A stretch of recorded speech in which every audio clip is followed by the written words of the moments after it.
جو ہم دنیا کے اندر ہیں، پھر مرنا، پھر زندگی، پھر اس سے پہلے موت تھی، آغاز موت سے ہے، پھر زندگی، پھر موت، زندگی یعنی پھر زندگی ہی زندگی، قبر کی زندگی، برزخ کی زندگی، پھر اٹھائے جاؤ گے، پھر مرو گے نہیں، پھر دوبارہ کوئی موت نہیں، کیونکہ موت کو مینڈے کی شکل میں ذبح کیا جائے گا، اور جنت والے ہمیشہ جنت میں رہیں گے اور جہنم والے ہمیشہ جہنم میں رہیں گے۔ یہاں پر اللہ کی ذات اور اللہ کے وجود کے اقرار کے لیے ایسا سوال کیا گیا ہے کہ جس کے بارے میں انسان لاجواب ہو جاتا ہے۔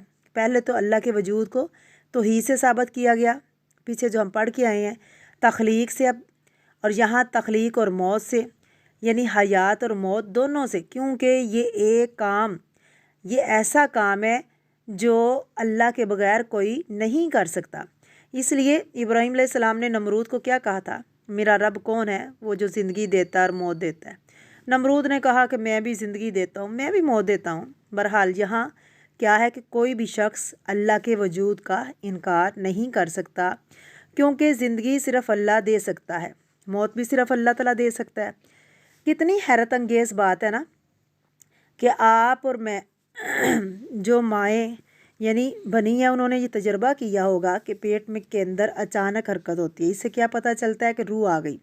یہ کب ہوتا ہے ماں کو بھی نہیں پتہ چلتا، آپ کو پتہ ہے کہ کب فرشتہ آیا، کب جان پڑی، کچھ پتہ نہیں، ماں کو خود نہیں پتہ یہ کیسے ہوا، کب ہوا۔ کسی انسان نے کیا؟ نہیں، کسی نے نہیں کیا، ماں نے خود نہیں کیا۔ بعض اوقات کیا ہے، سوتے سوتے آنکھ کھل جاتی ہے، جیسے اندر کچھ حرکت کر رہا ہے، وہ حرکت زندگی ہے۔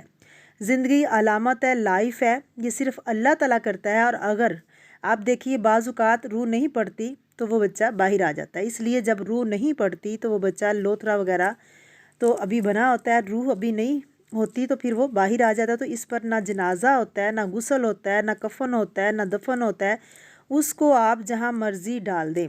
ہاں اگر ایک دفعہ روح آ گئی پھر مرا اندر یا باہر تو پھر اس معاملے میں فرق ہے۔ لیکن یہاں حکم کیا ہے؟ جس چیز پر یہاں توجہ دینے کی ضرورت ہے کہ اللہ وہ ہے کہ زندگی بخشتا ہے اور موت دیتا ہے، موت کے بعد پھر وہ زندگی دے سکتا ہے، قیامت کے دن پھر وہ اٹھائے گا۔ کافرین مکہ کہتے تھے قال من یحیی العظام وہی رمیم، یہ جب پرانی ہو جائیں گی تو کون زندہ کرے گا؟ قل یحییھا الذی انشأھا اول مرہ وہو بکل خلق علیم، کہہ دیجئے اس کو وہی زندہ کرے گا جس نے اس کو پہلی مرتبہ پیدا کیا۔ یعنی پہلی مرتبہ جب تم کچھ بھی نہیں تھے، تمہارا نام و نشان بھی نہیں تھا، اس وقت اس نے تمہیں پیدا کیا، بغیر نقشے کے، بغیر ہاتھ لگا کے اللہ نے تمہیں پیدا کیا، اور وہ تخلیق کا ہر کام جانتا ہے۔ جو اہم ترین بات ہمیں پتہ چلتی ہے، اللہ تعالیٰ کا انکار کرنا درست نہیں ہے، اور اللہ تعالیٰ کے وجود پر دلیل ہے، کیا ہے؟ انسان کی اپنی زندگی اور موت، اور نیند کو بھی موت کی بہن قرار دیا گیا، کیونکہ جب انسان سوتا ہے تو اسے کچھ پتہ نہیں ہوتا کہ وہ کہاں ہے یا کہاں نہیں۔ بعض دفعہ ہماری روح پتہ نہیں کہاں کہاں بھٹک رہی ہوتی ہے، پھر رہی ہوتی ہے، خواب آ رہے ہوتے ہیں۔ تو آیت کے آخری حصے سے ہمیں پتہ چلتا ہے کہ انسان جہاں سے آیا ہے وہاں ہی واپس جانا ہے، اللہ کی طرف سے آیا اور اسی کے پاس واپس جائے گا، اسی کی طرف ہمیں جانا ہے۔ لہٰذا اس زندگی میں بھی ہمیں اللہ تعالیٰ کی مرضی کے مطابق کام کرنے چاہیے۔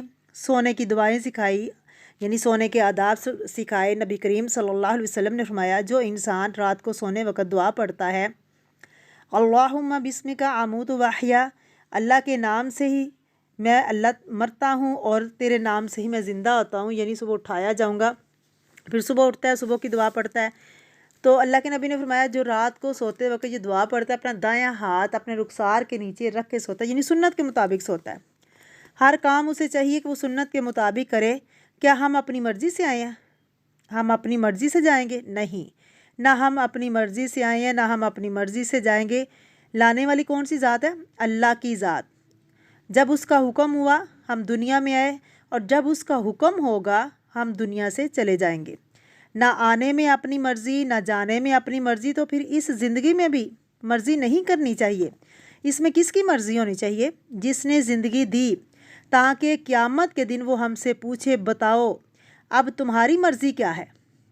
لیکن اگر ہم اس زندگی میں اپنی مرضی کرتے رہے تو وہاں پھر ہماری مرضی نہیں پوچھی جائے گی۔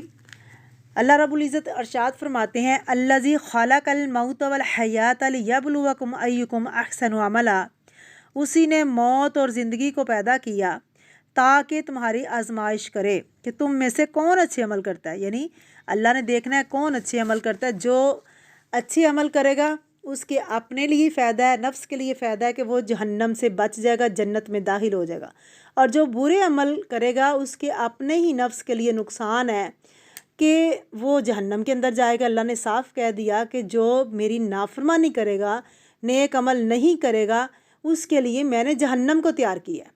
جو شیطان کا کہنا مانے گا، شیطان کے پیچھے چلے گا، اور شیطان کا ٹھکانہ جو ہے وہ جہنم ہے، اور جو شیطان کو دوست بنائے گا اس کا ٹھکانہ بھی جہنم ہے۔ اللہ تعالیٰ ہمیں شیطان کے وسوسوں سے محفوظ فرمائے، ہمارے بچوں کو شیطان کے وسوسوں سے محفوظ فرمائے، اور ہمیں اپنا اطاعت گزار بنائے، ہمارے بچوں کو بھی اپنا اطاعت گزار بنائے۔ السلام علیکم ورحمۃ اللہ وبرکاتہ۔